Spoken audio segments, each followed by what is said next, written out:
10월 2일 화요일 오늘의 주요 뉴스입니다. 뉴욕 증시가 벤 버냉키 의장의 경기 부양 관련 발언 이후 상승분을 반납하며 혼조세로 마감했습니다. 다우지수는 0.58%, S&P 500 지수는 0.26% 상승한 반면 나스닥 지수는 0.09% 하락했습니다. 유럽 증시가 일제히 상승했습니다. 스페인 은행들에 대한 스트레스 테스트 결과가 우호적으로 나왔고 미국 제조업 지표가 긍정적으로 나온 것이 증시의 호재로 작용했습니다. 영국은 1.48%, 프랑스는 2.39%, 독일은 1.53% 상승했습니다. 저축은행의 2011 회계연도 결산 공시를 집계한 결과 전국 93개 저축은행 가운데 43개가 올해 적자를 기록했습니다. 전국 저축은행의 총 적자액은 1조 2,365억 7천만 원으로 지난해 같은 기간보다 4,500억 원 이상 늘었습니다. 한국은행은 8월 경상수지 흑자 규모가 23억 6천만 달러라고 밝혔습니다. 7개월째 흑자를 기록했지만 사상 최대였던 7월 흑자보다 37억 8천만 달러나 줄었습니다.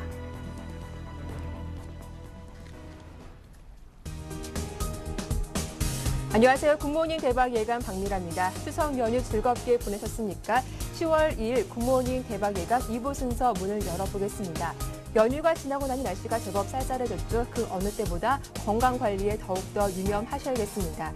자, 우리가 쉬는 동안 글로벌 증시는 10월의 첫 거래일을 마쳤습니다. 스페인에 대한 우려가 완화되면서 유럽 증시는 급등세를 보였지만 뉴욕 증시는 끝내 오름세를 지켜내지 못하고 혼조세로 장을 마쳤는데요.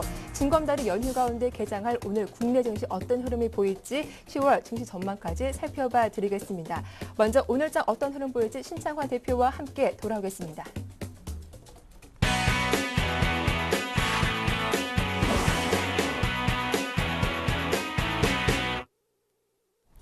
바로 청성촌놈 신창환 대표님 만나보겠습니다. 대표님 안녕하세요. 안녕하십니까 박미라 앵커님, 추석 잘 보냈습니까? 안녕하십니까 전국 시청자 여러분, 추석 잘 보냈습니까? 건강하시라고 믿습니다. 청성촌놈 신창환입니다. 네, 반갑습니다. 자, 네. 오늘 10월의 첫 거래일을 시작하게 될 텐데요. 많은 분들이 10월 증시 전망에 대해서 기대를 하실 것 같습니다. 자, 이제 3분기 어닝 시즌도 곧 시작이 될 텐데 오늘 국내 증시 또 10월 증시 전망에 대해서 좀 집중적으로 분석을 해주시죠. 예, 10월 증시부터 조금 분석을 해드려야 되겠는데요. 네. 한마디로 일단 10월이 만만하지 않는 장세다, 이렇게 제가 말씀을 드리고 싶습니다. 일단 10월의 장세를 한번 쭉 주봉을 한번 볼 것 같으면요. 일단 10월 그 3월에서 그 4월 사이에 저항대, 이 저항대에 부딪혀가지고 신고가 내기는 굉장히 힘든 그런 장세가 되지 않을까 이렇게 생각하고 있습니다. 그래서 3월, 4월 고점 장세, 그러니까 제가 볼 때는 2,000포인트 저 위에서는 물량을 계속 줄이는 그런 장세를 한번 보여야 되지 않을까 이렇게 생각을 하고 있습니다. 예, 주봉으로 본 일목균형표를 한번 볼 것 같으면요. 주봉으로 본 일목균형표도 만만하지 않는 그런 장세가 보이고 있거든요. 지금 선행 스펜토가 급격히 상승함으로써 장 자체의 변곡이 곧 크게 한번 있을 그런 모양을 보이고 있다, 이렇게 볼 수 있겠습니다. 그래서 지금 전체적으로 봐서 장 자체가 이번 그 10월 장세는 개인들을 한번 물을 크게 먹일 수 있는 그런 장세를 기다리고 있는 그런 장세다, 이렇게 제가 볼 수 있겠습니다. 그래서 여러분들 10월 달에는 굉장히 조심하는 장세, 공격적인 자세보다는 짧게 방망이를 치고 휘두르는 그런 장세를 한번 보셔야 된다, 이렇게 볼 수가 있겠습니다.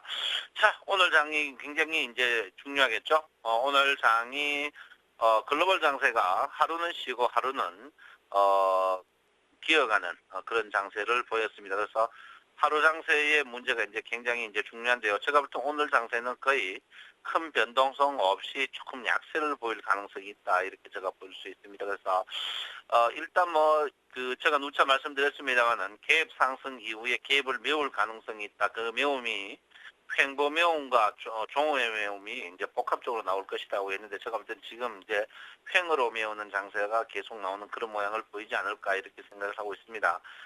지금 그 21 이평이 이제 서서히 본격적으로 상승하고 있거든요. 본격적으로 상승한다는 것이 이제 두 가지 이야기를 볼 수가 있겠습니다. 21 이평이 본격적으로 상승하는 이 이평 자체가 이제 지지가 될 수가 있지만 반대로 또 저항으로 작용할 수 있다 이렇게 볼 수 있는데 지금 그 21이평이 초기의 상승 22평이 선도 캔들의 이제 상승이었다면 이제 서서히 이제 21이평은 후면적으로 뒤쪽에 이제 오르는 이런 캔들로서 뜰 것입니다. 그래서 제가 볼 때는 21이평이 굉장히 가까이에 있다. 우리가 알다시피 이제 21이평, 2평이 보통 이제 이렇게 올라오면 21이평 캔들 아래 갈 때 이제 우리가 과감하게 자르라는 이런 말이 있는데 제가 볼 때는 이번 주 한 목요일경에 캔들 차트가 21이평을 하방 이탈하는 그런 경우가 한번 나올 가능성이 있다 이렇게 봅니다. 그래서 일단 이번 주에는 여러분 그 주 초반에는 특별한 변동이 없지만 주 중반 이후에는 21이평이 급격하게 상승이 여러분의 목을 조금 조여오는 그런 변동이 한번 있을 가능성이 많습니다. 그래서 그걸 한번 꼼꼼하게 보실 필요 있다 이렇게 볼 수도 있고요. 전체적으로 또 한번 그 지금 고점 고가놀이라 하죠. 이걸 고가놀이가 지금 11일째입니다. 11일째면 보통 한 13일에서 16일 전후에서 보통 이런 변경이 나기 때문에 여러분께서는 이걸 한번 보셔야 되지 않을까 이렇게 생각을 하고 있습니다. 그래서 이걸 보시면 된다 이렇게 보는데요.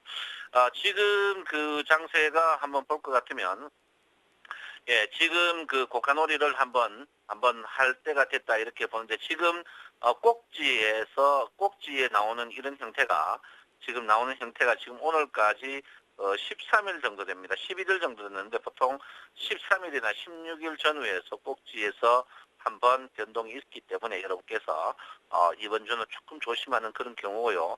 21일평이 급격히 상승할 겁니다. 21일평이 급격히 상승하면은 분명히 캔들 차트가 21일평을 위협하는 그런 모양을 보일 것이고 특히 그 이번에 만약에 21일평이 하방 이탈한다면 300일평과 60일평까지 내려갈 수 있는 아주 위험한 그런 건데 사실 이번에 그 고점이 여러분 보다시피 거의 이제 이 집계형인 1975거든요. 1975 만약에 밀린다면 주가는 1950에서 지지를 못하고 1925포인트까지 갈 수 있는 그런 조금 위험적인 그런 요소에 있습니다. 그래서 여러분께서 좀 조심하셔야 된다 이렇게 볼 수 있고요.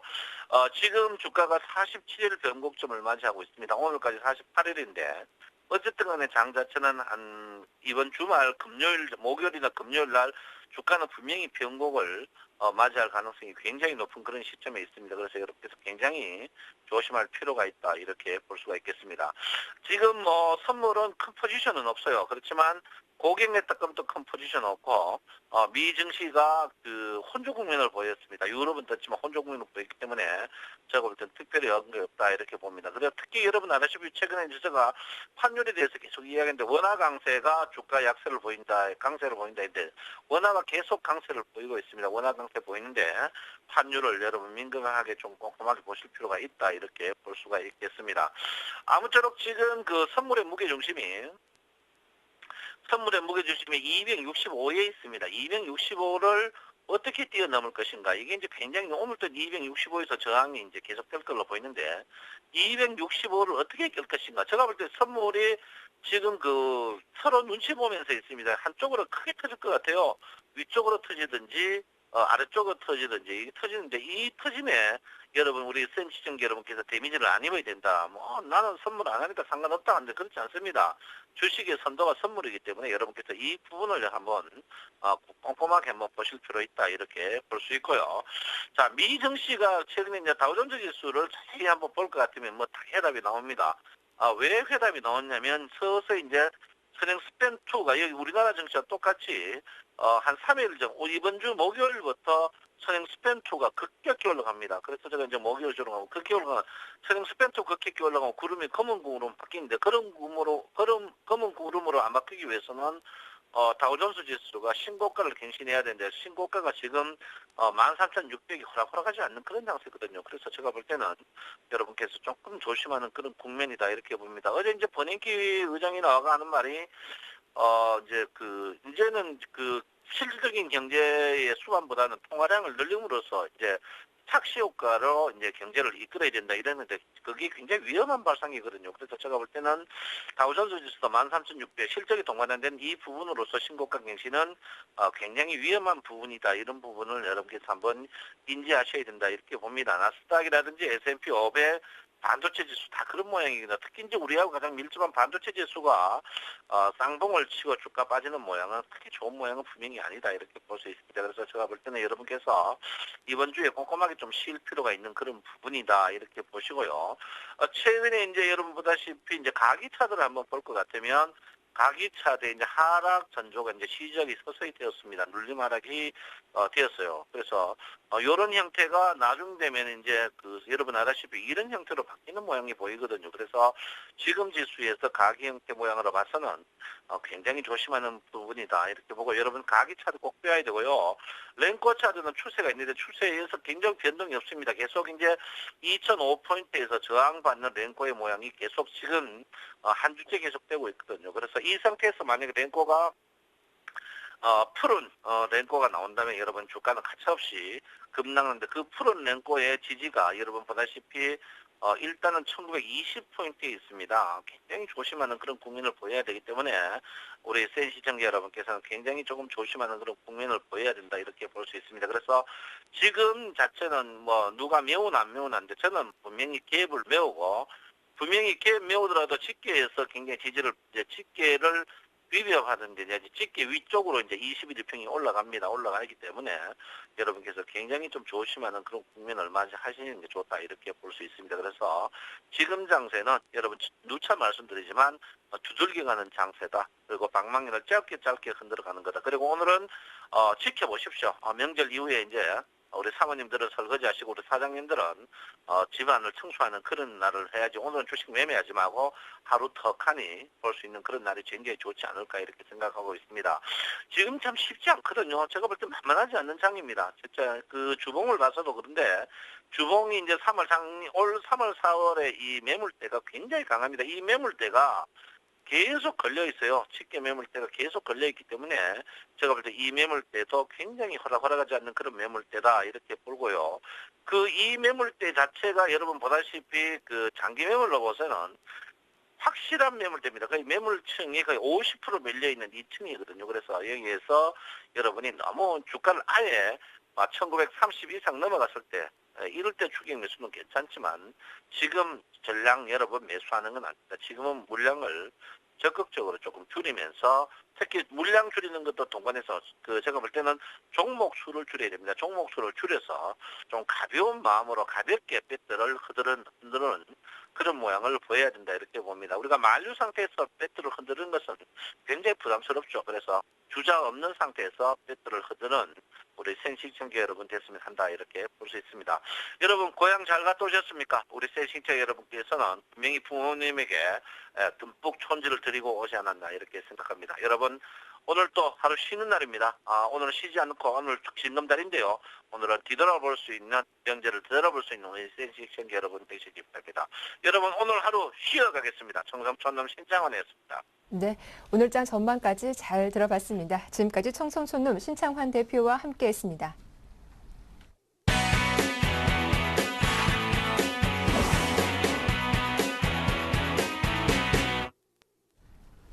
오늘장 유망 업종과 종목도 확인해 보겠습니다. 샘플러스 최병권 전문위원님 나오셨네요. 안녕하세요. 네, 안녕하세요. 네, 연휴 잘 보내셨죠? 예, 잘 보냈습니다. 네, 자 먼저 AS부터 받아볼 텐데요. 이미 목표가를 도달한 종목입니다. 9월 11일 추천받은 윌비스라는 종목인데 이 종목 다시 한번 AS 해주신다고요? 네, 이 윌비스 같은 경우에 지금 다시 또 주가가 올라오는 데 대한 어떤 변화라든가 이런 부분 때문에 지금 다시 말씀을 좀 드리는데요. 윌비스 같은 경우에 지금 조정을 9월 21일 날 한번 받고 난 다음에 그 다음에 크게 깊이 조정을 좀 받았습니다만은 더 이상 추가적인 하락이 안 나오고 다시 한번 전고점 근처까지 올라오는 모습을 보여주고 있습니다. 사실은 이제 급등세를 좀 탄 종목들 같은 경우에 그 회복 속도에 따라서 주가가 더 조정을 받을 건지 아니면 더 올라설 것인지를 결정짓게 되는데 지금 현재로서는 윌비스 같은 경우는 지금의 반등 강도로 봤을 때는 추세를 안 죽인 상태가 될 것으로 판단이 됩니다. 따라서 이런 경우에는 주가가 바로 급락세를 타기보다는 당분간 박스권을 더 진행을 하거나 아니면 추가 돌파를 하거나 이렇게 진행을 하게 됩니다. 그렇기 때문에 목표가를 좀 더 높인다든지 아니면은 또 조정을 줄 때 한 번 더 재공략을 노린다든지 이런 식의 대응이 될 수 있습니다. 어쨌든 간에 지금 현재 시장에서 뚜렷하게 주도주가 없는 상태이기 때문에 네. 아직도 이 정치 테마 쪽에 그 정책 관련주들 같은 경우에 계속 매수가 들어오고 있고요. 또 순환 매수가 계속 들어올 것으로 앞으로 예상이 됩니다. 따라서 이런 종목군들에 대해서 계속 적극적으로 그 상승하기 이전에 초기 발굴을 목표로 계속 적극적으로 찾아내는 노력이 필요하다라고 할 수 있겠습니다. 그래서 지금 현재로서는 이런 종목들이 많이 존재를 합니다. 하지만은 어떤 경우에도 그 하지 말으셔야 될 부분이 뭐냐면은 추격 매수입니다. 그러니까 주가가 오르기 전에 종목을 발굴해서 좀 힘이 들더라도 가져가려는 노력을 가져야 되지, 그런 부분들을 간과하고 올라가는 종목에만 따라가는 형태로 주식을 사다가는 또 상당히 큰 손실을 볼 수 있기 때문에 이런 부분들을 꼭 좀 유념하시고 대응을 해 주실 것을 당부를 좀 드리겠습니다. 네, 일단 신규 접근은 자제하되 보유하신 분들은 목표가를 좀 더 높여서 홀딩해보자라는 의견을 주셨습니다. 자, 이어서 오늘 장에서 눈여겨볼 만한 업종, 어느 업종인지 들어보는 시간인데요. 어느 업종일까요? 예, 오늘은 또 역시 정책 관련 테마 쪽을 갖고 나왔는데요. 네. 지금 사실 이제 정치인 관련, 인맥 관련 테마들이 대부분 다 급락을 한 이후에 그쵸. 회복세를 잘 못하고 있습니다. 사실상 지금으로서는 주가가 많이 약세를 타버렸기 때문에 반등이 제한적일 수밖에 없다라는 판단을 할 수밖에 없는데요. 하지만 이제 10월 달로 본격적으로 지나가면서부터는 어느 정도 대선 후보는 완전히 결정이 난 상태고 이제 군소 후보들만 출마를 하면 되기 때문에 결국은 이제 지지율 싸움, 거기에서는 이제 결국 지지율을 높이기 위해서는 그 각 후보별로 그 향후 비전이라든지 아니면 정책이라든지 이런 것들이 구체적으로 막 나오게 될 것입니다. 특히 이제 지금 현재로서는 그 문재인 후보나 안철수 후보가 뒤에 경선에 뒤늦게 참여를 좀 하거나 아니면 출마 선언을 좀 늦게 하면서 후보 간의 그 지지율 변화가 많이 있었습니다. 그래서 특히 이제 후보 문재인 후보나 안철수 후보 쪽에는 지지율이 많이 올라갔고 박근혜 네. 후보는 좀 떨어졌기 때문에 특히 이제 박근혜 후보 측에서 지지율을 만회하기 위해서 정책별로 정책을 많이 내놓을 것으로 예상이 됩니다. 그래서 10월 달은 어느 달보다도 아마 이슈가 많은 달이 되지 않을까 이렇게 판단이 되고요. 그렇게 된다면은 관련 정책 관련주들이 계속해서 주가가 변동성을 크게 가지는 그런 한 달이 될 것으로 예상이 됩니다. 그래서 선취면을 대응하는 부분이 꼭 좀 필요하다 이렇게 말씀드릴 수 있겠고요. 크게 봤을 때 지금 가장 많이 이슈가 될 것으로 예상되는 부분이 역시 저출산, 그다음에 구직자 활동 관련해서 그다음에 노인복지 이런 쪽으로 포커스가 맞춰질 것이고요.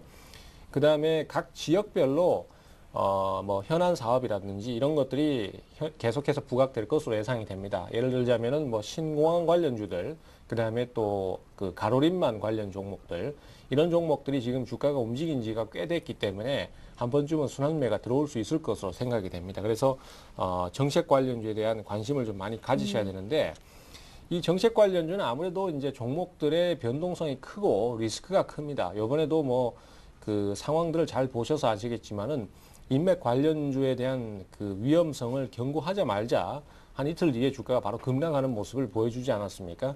그래서 이런 부분들을 봤을 때 우리 투자자들께서 고가권에서 좀 그 요행을 바라고 편성하는 형태의 접근은 굉장히 위험하기 때문에 더더욱 주의가 필요하고요. 또 그러면서도 기회는 많이 열려 있다 이렇게 보실 수 있겠습니다. 다만 중대형주들 같은 경우는 지금 움직임이 많이 더딘 상태이기 때문에 어쩔 수 없는 선택이라면은 최대한 움직임이 적은 쪽에서 포커스를 좀 맞추는 쪽으로 방향을 잡으시는 게 맞다 이렇게 판단됩니다. 네, 10월 이번 달은 말씀하신 것처럼 정치적으로도 박빙의 대결이 펼쳐지게 될 텐데요. 이런 변수에도 흔들리지 않는 종목이면 더 좋겠네요.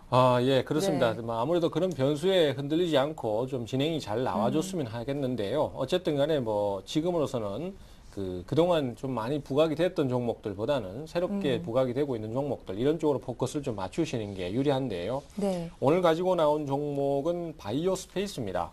바이오 스페이스는 아시다시피 그 노인복지 쪽으로 포커스가 좀 맞춰지는데요. 사실 기업 간의 어떤 영향성이라든지 실적 같은 부분보다는 가급적이면 수급적인 요소가 더 많이 작용을 하기 때문에 이 바이오 스페이스 같은 경우도 그런 쪽에 포커스가 좀 많이 맞춰져 있다 이렇게 보시면 되겠어요. 사실 바이오 스페이스 같은 경우는 주가가 작년 연말하고 올 초 정도에서 한 13,000원대를 갔던 종목입니다. 꾸준히 상승이 좀 나왔던 케이스였는데요. 그 이후에 주가가 5,000원대까지 떨어지면서 상당히 좀 많은 어려움이 있었습니다. 그래서 개인 투자자들도 손해가 크고 이런 상황이었는데 6월, 7월, 8월을 지나오면서 바닥을 다지는 모습이었고요. 최근 9월 달 들어서는 이제 거래가 증가를 하면서 돌파를 하는 모습이기 때문에 이런 경우에는 추가 상승이 예상된다 이렇게 보시면 되겠습니다. 매수가는 8,500원부터 9,200원 사이 정도. 주가가 좀 눌리면은 공략 포인트를 분할로 접근하시면 제일 좋습니다. 물론 뭐 여기서 바로 돌파가 나와버리는 경우도 있을 수 있습니다만은 아주 초기 국면을 제외하고는 가급적이면 추격 매수는 좀 자제를 하시는 게 좋겠고요. 또 그렇게 넘어갈 때는 좀 과감하게 따라붙을 경우에는 손절 라인을 철저하게 지키시는 게 좋겠습니다. 자, 목표가는 11,000원 정도 잡도록 하고요. 손절가는 8,000원 정도로 그렇게 잡도록 하겠습니다. 네, 오늘은 노인복지와 관련된 바이오스페이스 대응 전략 잘 들어봤습니다. 지금까지 샘플러스 최병권 전문위원과 함께했습니다. 도움 말씀 고맙습니다. 네, 감사합니다.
안녕하세요. 황동석입니다. 본격적인 4분기가 시작됐습니다.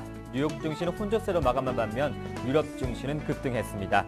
10월의 첫 거래 국내 증시 어떤 투자 전략으로 대응해볼지 자세한 이야기 나눠보겠습니다. KTB 투자증권 압구정센터의 김근호 과장님 안녕하십니까? 네, 안녕하십니까? 네, KTB 투자증권 오늘장 전략 자세히 소개해 주시죠. 네, 일단 미국 기대감 그리고 유럽의 기대감이 오늘 전거래일에 이 해외 증시 전반적으로 굉장히 좀 강한 모습들을 좀 내비쳐 줬는데요. 일단 유럽 지역 같은 경우에는 스페인이 이 은행의 스트레스 테스트 결과가 발표가 됐습니다. 당초 시장 전망치가 한 1,000억 원 규모의 어떤 손실 충당금, 자본 확충 필요 이 부분이 제기가 됐었는데 593억 유로 정도로 굉장히 좀 대폭 줄어든 모습들을 보여주면서 유럽의 기대감이 좀 나왔고요. 그러나 이 부분은 좀 잘 판단을 하셔야 되는 게 스트레스 테스트를 하고 그 결과물이 나왔습니다. 상대 급부가 분명히 나올 수도 있다라는 말씀 좀 드리고 싶고요. 이 유로의 그러니까 충당금에 대한 반대급부들이 충분히 제시가 될 수 있다라는 말씀 드릴 수 있을 것 같고, 국내 증시 같은 경우에는 역시나 이 3분기 실적 시즌이 다가왔습니다. 물론 3분기 실적 전망에 대한 종합적인 의견을 좀 드리면 역시나 좀 하향 추세를 그리고 있다는 점, 이런 부분들을 좀 말씀드리고 싶고요. 오히려 이런 분위기 속에서 좀 목석을 가리는 어떤 모습들을 좀 추구해야 된다. 그러니까 3분기에도 꾸준히 이 실적이 상승되는 어떤 그런 회사들을 좀 찾으시라 말씀 좀 드리고 싶고, 수급 전반적으로도 아직까지 국내 증시가 상승으로 완전히 가기에는 기관의 어떤 펀드 환매 압박도 있고요. 이 외국인의 아직까지 확실한 이 상승 베팅이 완전히 이루어지진 않은 것으로 보여지기 때문에 이런 부분들 좀 감안했을 때 변동성은 어느 정도 좀 가질 수 있다라는 말씀 좀 드리고 싶습니다. 네, KTB 투자증권 오늘장 신규 편입 종목도 3분기 실적과 관련된 종목인가요? 네, 맞습니다. 오늘 말씀드릴 종목은 대상이라는 종목인데요. 일단 대상 같은 경우에는 최근에 굉장히 좀 강한 주가 흐름을 보여줬었습니다. 굉장히 좀 가파르게 상승하는 모습들을 좀 보여줬는데요. 그러나 지금 수준에서도 충분히 추가적인 상승 가능하다. 오히려 좀 주가가 조정이 올 때는 포트폴리오에 좀 편입을 하시는 게 향후 포트폴리오 관리에도 굉장히 좀 도움이 될 수 있지 않을까라는 의미에서 좀 추천을 드리려고 하는 거고요. 대상 같은 경우에 그럼 어떤 투자 모멘텀을 좀 가지고 있나라는 말씀을 좀 드리면 역시나 3분기 실적에 대해서 좀 말씀을 안 드릴 수가 없는데 3분기 매출액, 영업이 2분기에 이어서 굉장히 높은 성장세를 좀 전망을 하고 있습니다. 굉장히 좀 놀라운 실적이 나올 수 있다라고 당사가 좀 판단을 하고 있는데요. 상반기 매출액 영업이익 같은 경우 전년 동기 대비해서 매출액 같은 경우 거의 1,000억 육박하는 증가세를 좀 시현할 것으로 예상이 되고요. 영업이익 또한 80억 원 정도 증가하는 실적을 좀 시현할 수 있다라고 좀 판단을 하고 있는데 그렇다면 왜 이렇게 3분기에 실적이 좋냐라는 말씀을 좀 드리면 모든 전 부분에 고르게 걸쳐서 이익률이 개선된다라는 말씀 좀 드리고 싶습니다. 식품 부문 역시 굉장히 좀 좋은 모습들을 보여주고 있는데요. 이 MSG 그리고 장류 그리고 홍초 등의 이 수출이 굉장히 증가가 되면서 수출 비중이 한 25% 수준 가까이 육박이 되고 있습니다. 이런 부분들이 이 식품 부분 전 부문의 실적 성장세를 지속적으로 좀 이끌어 오고 있고요. 그리고 전분당 부문 역시도 2010년도에 물량이 증가했고 2011년도에는 평균 판매 단가인 이 ASP가 상승을 했습니다. 그리고 2012년 올해는 투입 원가가 안정될 전망이고 2013년에는 가격 전가가 가능할 전망. 그러니까 매해 이 전분당 부문의 상승이 되는 이슈들이 계속 나왔습니다. 올해 그리고 내년에도 역시나 이런 부분들이 이익률을 지속적으로 좀 유지할 수 있는 가능성으로 좀 작용할 수 있을 것 같고요.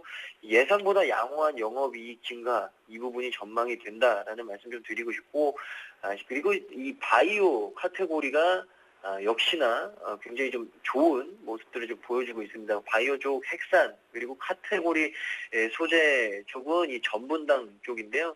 이 핵산과 전분당 쪽 역시도 굉장히 좀 좋은 방향으로 좀 돌아가고 있다. 그러니까 가격 인상이나 실적 반영이나 이런 부분들이 굉장히 좀 좋은 모습들을 보여주고 있다. 그리고 이 계열사인 FNF로부터 양도받은 이 육가공 부문 역시도 최근에 좀 매출에 기여화될 수 있다라는 긍정적인 기대감이 나오고 있는데요.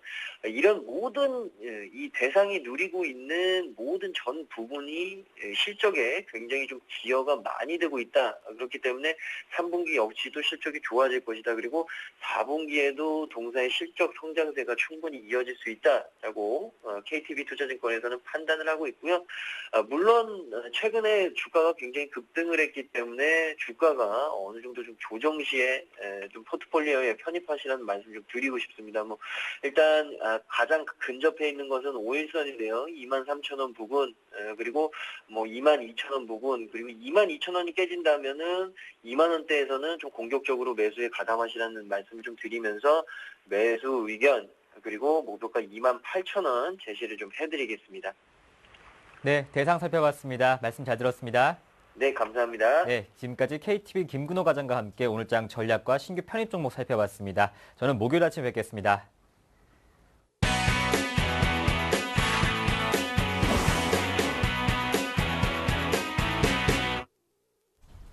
이어서 평택총룸 정호영 전문가와 함께하겠습니다. 전문가님 안녕하세요.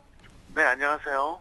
네, 지난 금요일 코스피 지수가 추석 연휴를 앞두고 이틀 연속 상승세를 이어갔습니다. 특징적인 부분이 있다면 외국인과 연기금의 매수세가 유입됐고 또 원달러 환율은 1111원대 마감하면서 연저점을 기록하기도 했는데요. 먼저 오늘 시황 전망 들어보고 또 오늘 장에서 눈여겨볼 부분은 어떤 부분인지 의견 살펴봐 주시죠.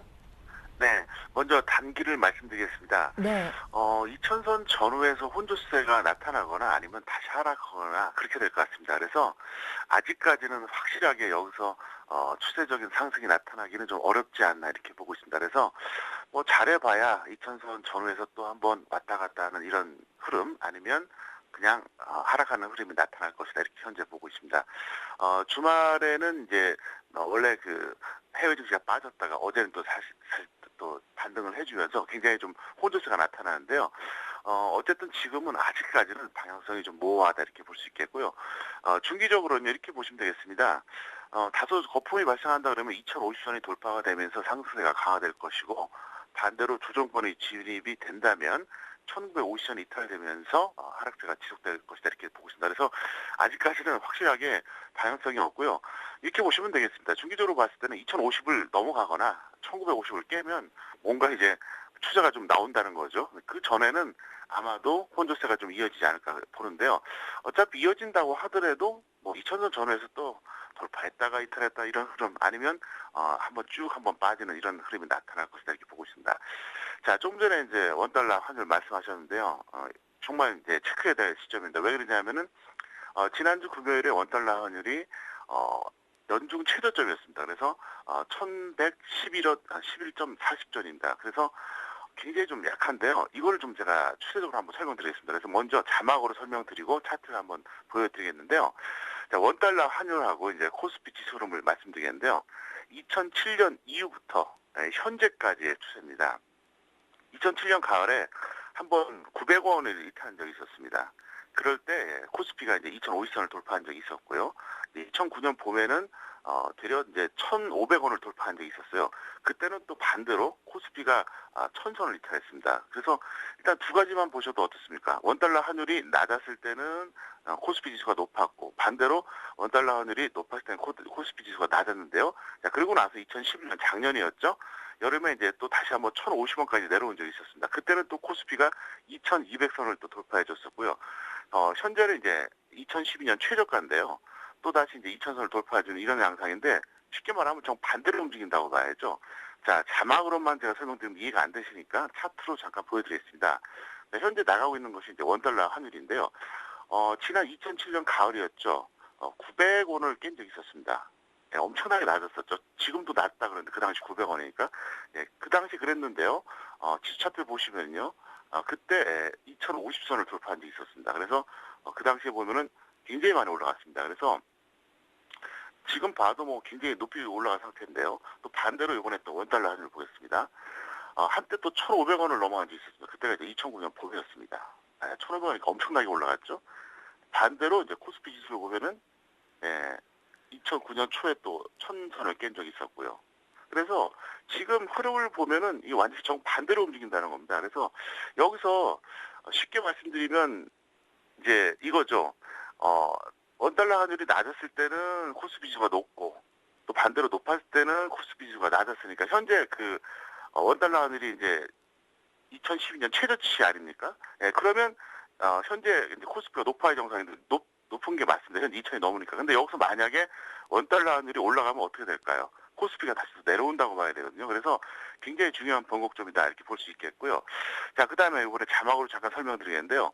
원달러 환율 등락했다는 영향이 두 가지가 있습니다. 만약에 여기서 추가 하락한다 그러면 수출 기업에는 수익성이 엄청나게 악화가 되겠죠. 상식적으로 뭐 1,300원, 1,200원 할 때보다 굉장히 나쁘잖아요. 1달러를 수출한다고 봤을 때.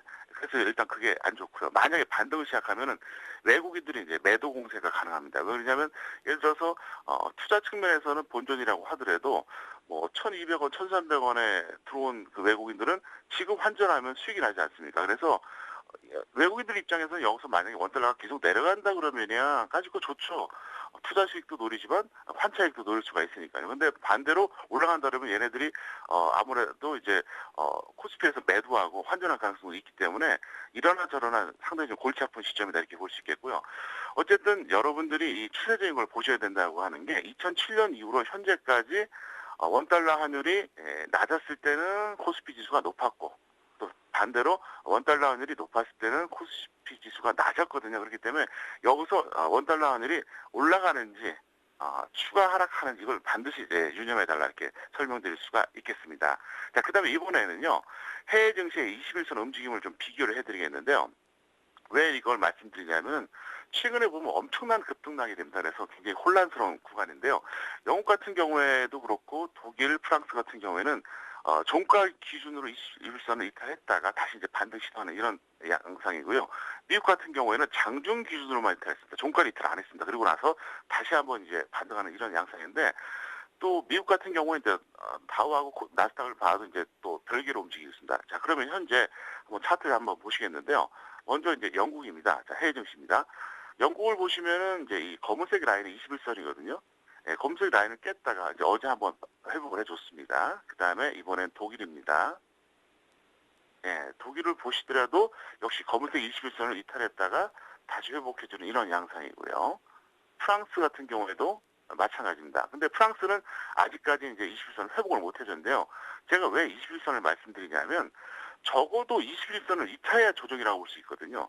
21선도 안 깼는데 조정이다 이렇게 볼 수는 없어요. 최소한의 기준이 21선입니다. 그래서 현재 어쨌든 간에 해외 증시 같은 경우에는 영국, 독일, 프랑스 모두 다 조정을 받았다가 다시 회복해주는 이런 양상인데요. 자, 이번에 미국 보겠습니다.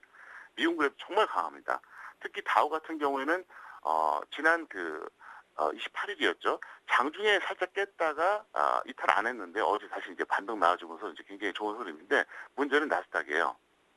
자, 나스닥은 이미 지난 9월 25일에 이탈했다가 다시 한번 살짝 27일에 회복해줬다가 지난 금요일과 어제 같은 경우 특히 이제 어제 다우가 올라갔는데도 불구하고 나스닥은 이제 빠졌는데요. 어쨌든 전체적으로 혼조세에 흐릅니다. 그래서 여러분들이 해외 증시를 보실 때 뭘 보시냐면요. 21선을 이탈하느냐 마느냐 또 이탈했을 때 지지해주느냐 아니 회복해주느냐 다시 회복을 못하느냐 이것만 보시면은 일단 큰 흐름은 판단할 수 있다 이렇게 볼 수가 있겠습니다. 맞습니다. 이어서 오늘장 주식 비중도 궁금한데요. 오늘 어떤 전략 살펴봐 주시겠어요?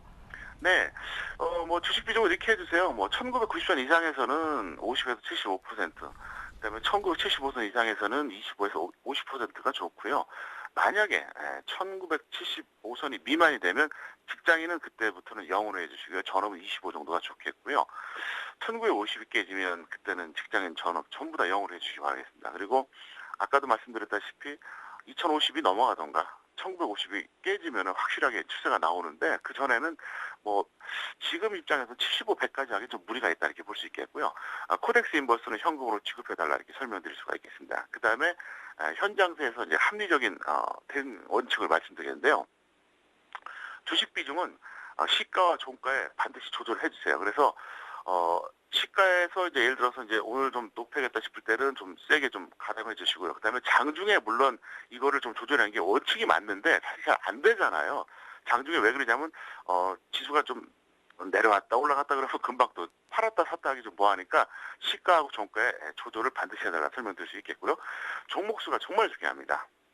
지금은 하나나 3개 정도 범위 내에서 하세요. 절대로 4개, 5개 뭐 하지 마세요. 주식 못하는 사람들의 특성이 뭐냐면은 맨날 100%에다가 종목수가 10개가 넘어요. 그 사람들은 죽을 때까지 계속 지수가 올라가야 돈을 벌어요. 안 됩니다. 지금은요, 똑같이 50%, 70%라 그래도 종목수가 뭐 5개, 6개 할 때가 아니고요. 뭐 한 2, 3개 정도가 좋습니다. 그래서 지수가 만약에 밀리면 하나 정도 하는 게 맞겠고요. 그 다음에 공략주 같은 경우에는 철저하게 아직은 코스닥, 개별주, 테마주 이쪽으로 접근해 주세요. 반대로 말하면 코스피, 우량주 이런 거 하지 말라는 겁니다. 왜?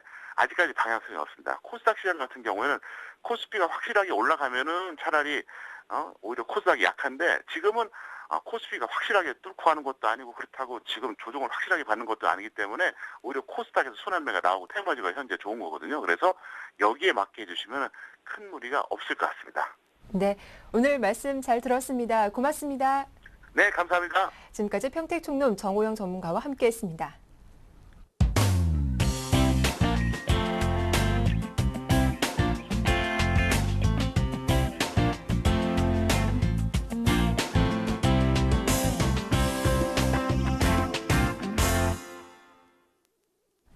네, 청개구리 사단의 오늘장 대응 전략 시작하겠습니다. 먼저 양승모 전무위원부터 만나보죠. 안녕하세요. 네, 안녕하십니까. 양승모입니다. 예, 증검달이 연휴 가운데 오늘 국내 증시 개장을 앞두고 있는 상태입니다. 간밤 뉴욕 증시는 혼조세를 보여줬는데요. 내일도 휴장에 대한 부담감도 있죠. 오늘 시황 어떻게 전망하시나요? 네, 우선은 내일 또 휴장일이기 때문에 네. 시장은 또 뭐 뚜렷한 방향성을 보여주기보다는 좀 횡보 장세나 혹은 좀 관망 장세를 좀 보여줄 수 있다라고 판단을 하고 있습니다. 그래서 오늘은 우리 어제장은 또 반대로 상승을 했고, 해외 시장이 어제는 또 반대로 상승했고, 또 지난 금요일 날에는 또 이제 하락 마감을 했었는데, 지금 뭐 지난주 우호적인 뉴스들이 많이 나왔습니다. 또 미국 제조업 지표들이나 스페인 호재 뉴스들 계속해서 나오고 있었는데, 뉴욕 증시는 뭐 대통령 선거, 또 스페인의 전면 구제금융에 대한 그 초대형 이벤트들이 계속해서 나왔지만 4분기에 대한 실적에 대한 부담감 때문에 시장이 부분은 좀 많이 부담스럽다라고도 볼 수가 있을 것 같은데요. 지금 여전히 10월 달은 전통적으로 변동성이 큰 달입니다. 그 나대 중에 시작을 알리는 부분이 오늘 장인데요. 오늘 지수로 따진다면은 여전히 1980포인트부터 2050포인트 이 밴드권 내에서는 일단 시황을 좀 유지하는 전략을 좀 얘기를 해드리도록 하겠고요. 지금 뭐 그동안에 뭐 1980포인트 이탈에서는 뭐 매수해라 혹은 2050포인트에서는 비중을 줄여라라고 이렇게 계속 언급을 드렸었는데 이번 주 장세도 마찬가지인 것 같습니다. 1980포인트에 대한 조정 이탈은 좀 제한적인 흐름이 나올 것이라고 보여지고요. 반대로 또 2050포인트에 대한 상승 돌파에 대한 여부도 상당히 좀 제한적인 부분들이 걸릴 것으로 보여집니다. 그래서 지금 자리에서는 1980포인트 이하의 구간대에서는 저점 매수에 대한 시그널이 맞는 구간이라고 일단 판단을 하고 있고요. 또 여기서 공격적인 투자자분들이라면은 역시 1980포인트 자리에서는 증권 업종으로 또 보수적인 투자자분들 같은 경우에는 지금 중국발 모멘텀을 좀 통해서 건설과 기계 업종 쪽으로도 뭐 관심을 가진다면은 이번 주장은 좀 무리 없이 오늘 대응할 수 있지 않을까. 그래서 일단 시초가 대비로는 해외 시장뿐만 아니라 좀 관망 장세가 이어질 것을 대비해서 전략 후 중장에 대한 부분들 오늘 한번 예상을 해본다라고 한번 말씀을 좀 드려보겠습니다. 네, 오늘장 전망 잘 들어봤습니다. 자, 그렇다면 오늘 시초가에서 공략 가능한 종목은 어떤 종목일까요? 오늘의 시초가 베팅 종목은 아모텍이라는 종목을 좀 들고 나와봤습니다. 아모텍 같은 경우에는 지금 아이폰 5와 또 갤럭시 S3에 대한 수혜주로도 불리고 있는데요. 지금 아모텍 같은 경우에는 부가가치가 높은 그 CME 칩, 그러니까 갤럭시와 또 갤럭시 노트에 대한 매출이 본격화되면서 본격적으로 외형 성장세를 이끌어질 종목으로 일단 판단하고 있습니다. 이번 연초부터에 대한 흐름을 놓고 보았을 때는 전반적으로 우상향되고 있는 모습들이 계속해서 나와주고 있고요. 하지만 지금 이제 정고점 라인 구간대 7,400원짜리에서는 이제 한번 이제 매물장을 좀 맞고 있는데 지금 정고점 돌파를 한번 이번 9월 말쯤에 한번 돌파를 해줬던 흐름들이 있었습니다. 이 구간대가 이번에는 다시 한번 돌파되면서 연중 신고점에 대한 갱신에 대한 좀 기대감을 좀 놓으면서 초보 트레이더 분들도 쉽게 접근이 가능한 종목이라고 판단을 하고 있습니다. 왜냐하면은 지금 장세에서는 기관 투자들이 꾸준하게 매수해주는 시점들 이 가격 구간대를 놓고 봤을 때 7,400원 구간대에서 우리 국내 기관 투자자들이 강한 매수세가 좀 들어오고 있는데요. 그리고 또 시장에서 좀 혼조세 방향성을 보여주고 있는 부분에서 오히려 아모텍은 추세 상황으로 봤을 때는 계속해서 우상향으로 진행되고 있다는 점을 봤을 때는요. 초보자 트레이더분들도 한 비중 한 20% 이내에서 적정 매수주가 7,300원 그리고 목표가는 7,800원을 한번 놓고 본다면은 한번 무리 없이 접근이 가능하겠고요. 그리고 21선에 대한 손절가를 한번 잡아드리겠습니다. 7,100원을 이탈을 하지 않는다면은 여전히 지금 자리에선 저항이 걸렸던 자리를 이제는 지지에 대한 구간으로 탈바꿈이 됐기 때문에 이 구간대를 우리가 기준 삼아서 대응을 한다면은 이번에 갤럭시 그리고 아이폰에 대한 수혜주를 한번 잡아서 실적 모멘텀까지 잡아낼 수 있는 종목이 아모텍으로 판단하면서 오늘의 시초가 베팅 종목 그리고 10월의 첫 종목은 아모텍으로 말씀을 한번 드려보도록 하겠습니다. 네, 아모텍 대응 전략 잘 들었습니다. 도움 말씀 고맙습니다. 네, 감사합니다. 네, 이어서 이상건 샘플러스 전문위원도 만나보겠습니다. 안녕하세요. 네, 안녕하십니까? 네, 오늘장 수급 특징주 어떤 종목입니까? 네, 오늘 제가 이제 가지고 나온 종목은 오스템 임플란트라는 종목인데요. 네, 오스템 임플란트는 이제 국내 1위의 그 임플란트 생산 기업입니다. 국내 중국 시장에서도 이제 점유율이 약 38%로 1위를 기록하고 있고, 중국 시장의 연평균 또 30% 정도로 급속히 성장하고 있기 때문에 이 기업에 대한 매출도 상당히 영향을 받을 수 있을 것으로 보입니다. 이 기업 중국 진출은 2006년부터 해서 그동안 쌓아온 영업력이 상당히 좋기 때문에 임플란트 교육 시장에서도 영업 직원들이 큰 힘을 발휘하고 있어서 중국 내 오스템 임플란트에 대한 그 선호도가 높은 면도 긍정적으로 작용할 것으로 보이고요.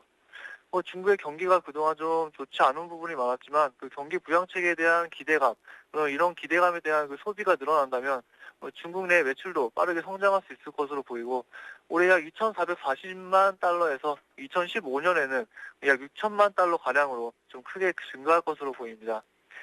또 국내뿐만이 아니고 이런 현재 운영 중인 19개 국가에서도 향후 성장성이 상당히 기대되는 부분이 있기 때문에 현재 주가상 고점 자리지만 정고점 돌파 충분히 가능할 수 있을 것으로 기대되고요.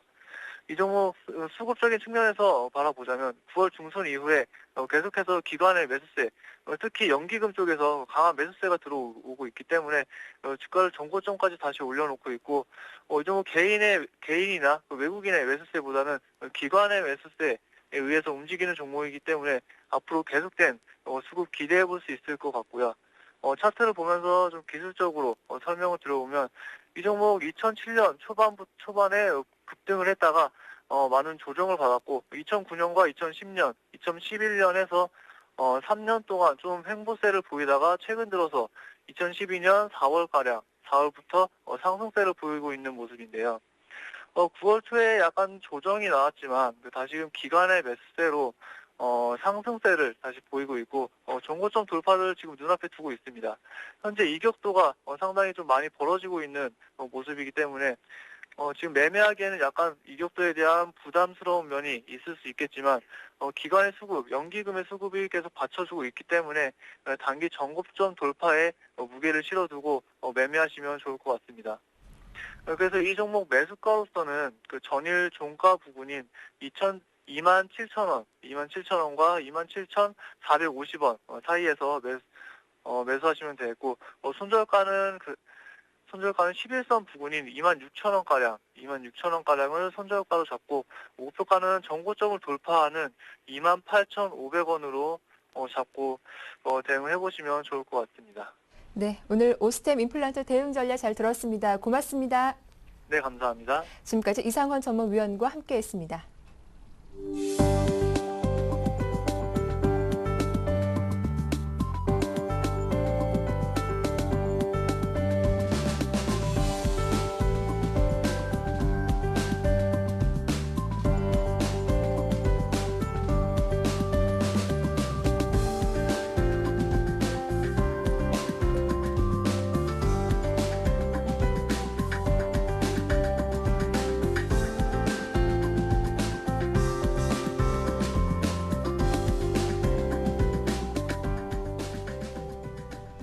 네, 굿모닝 대박 예감 저희가 준비한 내용 여기까지입니다. 이어지는 다음 방송도 함께 하시면서 10월의 첫 거래 현명하게 보내시기 바랍니다. 함께 해주셔서 고맙습니다.